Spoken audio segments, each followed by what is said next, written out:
బ్రహ్మముహూర్తంలో నదిలో గాని కాలువలో గాని బావి నీటితో గాని స్నానమాచరించటం మానవులకు ఎంతో ఆరోగ్యకరం.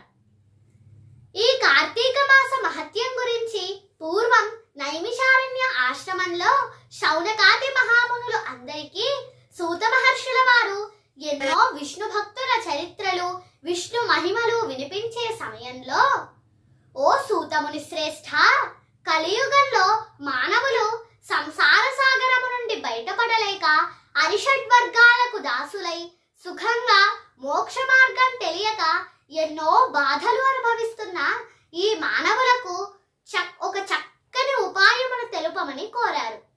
అప్పుడు సూత మహర్షుల వారు, ఓ మునిపుంగవులారా, క్షణికములైన సుఖభోగాల కోసం పరితపిస్తూ మందబుద్ధులు అవుతున్న ఈ మానవులకు కార్తీక మాస వ్రతము శివకేశవులకు ఎంతో ప్రీతికరమైనది.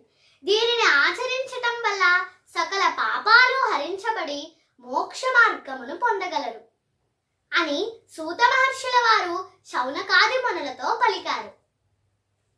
స్నాన దాన జపాలు పూజలు ఉపవాస వ్రతాలు దీపాలు వెలిగించడం వనభోజనాలు వంటివి చేయటం వలన జన్మ జన్మల పాపాలను ప్రక్షాళన చేసి అనంతమైన పుణ్యఫలాలను ప్రసాదించే మహిమాన్వితమైన మాసం ఈ కార్తీక మాసం.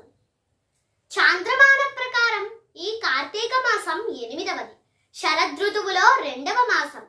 ఈ మాసంలో పౌర్ణమి నాడు చంద్రుడు కృత్తికా నక్షత్ర సమీపంలో సంచరిస్తూ ఉండడం వల్ల ఈ మాసమునకు కార్తీక మాసము అనే పేరు వచ్చింది. శివాయ విష్ణు రూపాయ శివ రూపాయ విష్ణవే శివశ్చ హృదయం విష్ణుః విష్ణుశ్చ హృదయం శివః. ప్రతి ఏటా దీపావళి వెళ్ళిన మరుసటి రోజు నుండి అతి పవిత్రమైన కార్తీక మాసం ప్రారంభమవుతుంది. కార్తీక మాసం వచ్చింది అంటే మన భారతీయ సంస్కృతిలో ఆ నెల రోజులు పండుగ దినాలే. ఈ కార్తీక మాసము పురాణ కాలం నుండి ఓ ప్రత్యేకతను సంతరించుకుంది.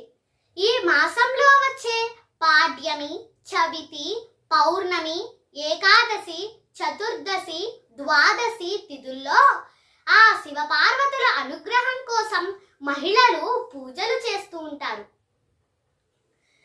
మన భారతీయ సంస్కృతిలో మన దేశం నలుమూలలా ఉన్న వివిధ ఆలయాలలో రుద్రాభిషేకాలు, బిల్వదళాలతో రుద్ర పూజలు, అమ్మవారికి కుంకుమార్చనలు విశేషంగా జరుపుతూ ఉంటారు. సనాతన బంధువులందరికీ కార్తీక మాస శుభాకాంక్షలు.